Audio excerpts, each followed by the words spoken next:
mbokki julli di mbokki taalibe yi asalaamualeykum wa rahmatullahi taala wa barakaatuhu.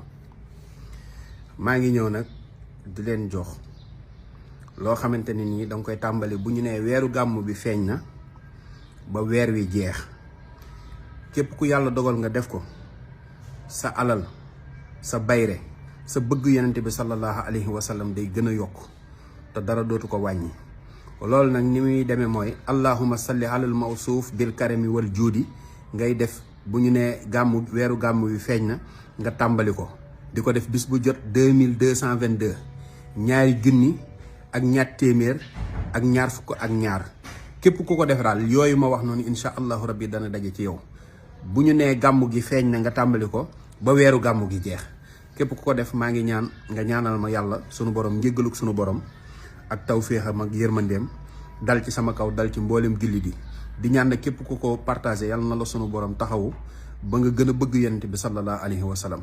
wasalaamu aleykum wa rahmatullahi taala wa barakatuhu.